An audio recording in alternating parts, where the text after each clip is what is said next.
انا موقنون، سب سے خطرناک قرآن کریم کی آیت، اخسؤوا فیہا ولا تکلمون۔ اپنی اگر دیسی زبان میں اس کا ترجمہ اور مفہوم عرض کروں کہ ان سے کہو کہ اپنی بکواس بند کرے اور آج کے بعد اللہ سے کلام نہ کرے۔ یہ آج وقت ہے۔ جامع ترمذی کی روایت، بعضوں نے روایت کو ضعیف قرار دیا لیکن کسی احکام سے متعلق نہیں، توبہ سے متعلق ہے۔ کفل نام کا آدمی ہر طرح کی برائی، ہر طرح کی عیاشی، ہر طرح کی نافرمانی کر رہا ہے۔ ایک رات کسی عورت کو زنا کے لیے لے کے آیا 60 دینار پر، اور 1 دینار ابھی کے لحاظ سے تقریباً 4.25 گرام سونے کا ہے۔ 4.25 گرام کو آپ ملٹی پلائی کر لیں 60 سے تو گویا کہ 240 گرام سے زیادہ سونا دے کر وہ زنا کے لیے لے کر آیا۔ وہ پاک دامن تھی۔ جب ہم مالدار لوگ زکوٰۃ کا حساب نہیں کریں گے پھر غریبوں کی عزتیں یوں ہی جانور نوچتے رہیں گے، پھر بیوہ ہو کر وہ غلط بے راروی کا شکار ضرور بنے گی۔ اگر مالدار لوگ اپنی زکوٰۃ وقت پر غریبوں کے سپرد نہیں کریں گے تو اس نے کہا میں ایسی نہیں ہوں، میں اللہ سے ڈرتی ہوں، مجھے اللہ کا ڈر، اللہ کا خوف ہے کہ یہ میں نافرمانی کرنے لگی ہوں لیکن میں مجبور ہوں۔ اس کی سچائی کی بات نے کفل کے دل پر ذرا دستک دی کہ ایک مرتبہ نافرمانی کرتے ہوئے یہ ڈر رہی ہے اور میں تو سالوں سال سے اللہ کی نافرمانیاں کرتا رہا، رک گیا۔ اس کو جاؤ پیسے لے جاؤ، چلی جاؤ۔ کفل کے دل پر دستک ہوئی، کفل گھبرایا، ڈر گیا، اللہ اتنی زندگی، اتنے بڑے بڑے گناہ، کیسے تجھے حساب دینا ہے؟ تیری یہ بندی تو ایک سے ڈر گئی ہے۔ رویا، گڑ گڑایا، اللہ کے سامنے اپنے آپ کو عاجزی پیش کی ہے، اللہ معاف کر دے، بڑی کوتاہیاں، بڑی کمیاں۔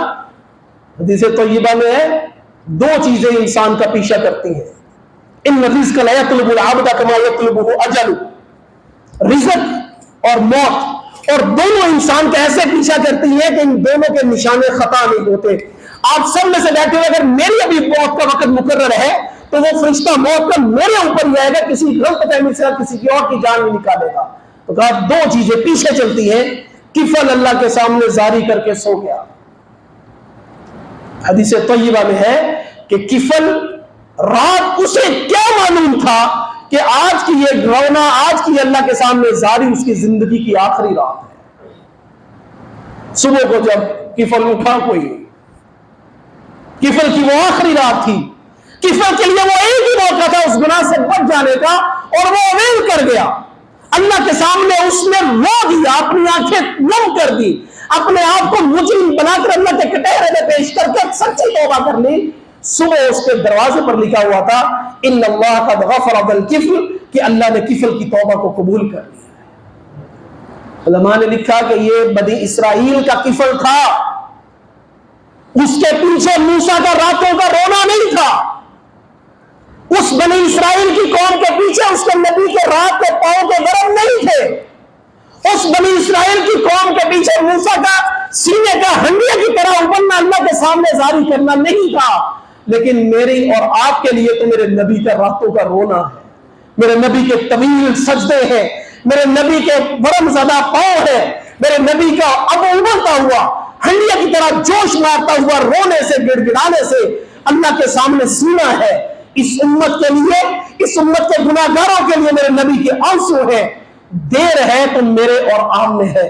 وہ جو 40 سال کا نافرمان، جو اس کے الفاظ ہیں عربی کے اندر وہ پڑھنے میں صرف 5 سیکنڈ لگتے ہیں، اس 40 سال کے نافرمان نے 5 سیکنڈ میں اپنے رب کو راضی کر لیا تو بارش ہو گئی۔ تو موسیٰ نے کہا کہ اللہ بارش ہو گئی، اب کیوں ہو گئی؟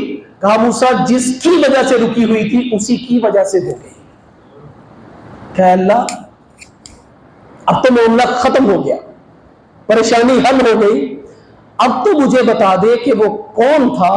تو میرے اللہ نے اپنی رحمت کا اظہار کرتے ہوئے یہ فرمایا کہ اے موسیٰ، جب تک وہ میرا باغی تھا، وہ میرا مجرم تھا، وہ میرا نافرمان تھا، وہ میری نافرمانیاں کرتا تھا، تب میں نے اس کی پردہ پوشی فرمائی ہے، اور آج تو وہ توبہ کر کے اس نے مجھ سے صلح کر لی ہے، آج میں اس کو بے پردہ کیسے کروں؟ اللہ سے صلح کرنے کا وہ بہلول کا معاملہ کہ میں کہتا ہوں کہ مان جاؤ اللہ سے صلح کر لو، رمضان سے بہتر صلح کا اور کوئی موقع نہیں۔ رات کا آخری پہر، پانچوں نمازوں کے لیے، جمعہ کے لیے اذانیں ہوتی ہیں، تہجد کی نماز کے لیے دل اذان دیتا ہے، پانچوں نمازوں کے لیے مؤذن کے کہنے پہ جاتے ہیں، تہجد کے لیے دل کی پکار پر اللہ کے سامنے کھڑے ہوتے ہیں۔ اللہ کے سامنے کھڑے ہو جائیں، بڑی بڑی ڈرنے کی بات ہے۔ میرے نبی نے کافر تک کے لیے، عبداللہ بن ابی صحابی ہے، ان کا والد ابی بن خلف منافقین کا بھی سردار ہے۔ قرآن کریم میں اللہ نے فرمایا کہ ان تستغفر لهم 70 مرۃ فلن یغفر اللہ لهم، اس منافق کے لیے نبی اگر آپ 70 مرتبہ بھی استغفار کریں گے اللہ اسے نہیں بخشے گا۔ میرے نبی نے فرمایا، میرے اللہ نے مجھے یہ حکم دیا ہے کہ 70 مرتبہ کرو گے تو نہیں بخشوں گا۔ اگر اس کے برعکس میرا اللہ فرما دیتا کہ 70 مرتبہ سے زیادہ اس منافق کے لیے استغفار کرو گے تو بخش دوں گا، تو میں اس منافق کے لیے 70 مرتبہ سے زیادہ استغفار کر دیتا۔ اتنا مہربان نبی یہ کہہ دے کہ وہ ہلاک ہو جائے، وہ تباہ ہو جائے، وہ ذلیل و رسوا ہو جائے، جس کا رمضان ایسا گزر گیا کہ جو اپنے رب کو راضی کر کے بخشش نہ کروا سکا، تو میرے اور آپ کے لیے یہ لمحہ فکریہ ہے۔ تہجد میں ارادہ کریں، اٹھے اللہ کے سامنے، الہی عبدک العاصی مقرا بالذنوب وقد دعاک۔ ابن القیم رحمۃ اللہ علیہ فرماتے ہیں مجھے توبہ سمجھ نہیں آئی کہ توبہ ماجرا معاملہ کیا ہے۔ پھر میں نے دیکھا کہ گلی میں سے میں گزرا تھا، ماں اپنے بچے کو ڈانٹ رہی تھی، وہ ڈانٹ کر اس کو دھکا دیتی تھی، دروازہ بند کر لیتی تھی، بچہ پھر دروازہ دستک دیتا، ماں نہ کھولتی، بچہ ادھر ادھر پھر کے پھر آ کر دہلیز پہ سر رکھ کے لیٹ گیا۔ بچے کو اپنی ماں کے در کے سوا کوئی در ہی نہیں۔ ماں نے جب اپنی مرضی سے دروازہ کھولا، ماں تو تھی، مامتا تو تھی، اولاد تو تھی، بچے کو چوما، سینے سے لگایا، کہا بچے کتنا تو مجھے ستائے گا، کتنا تو مجھے تنگ کرے گا؟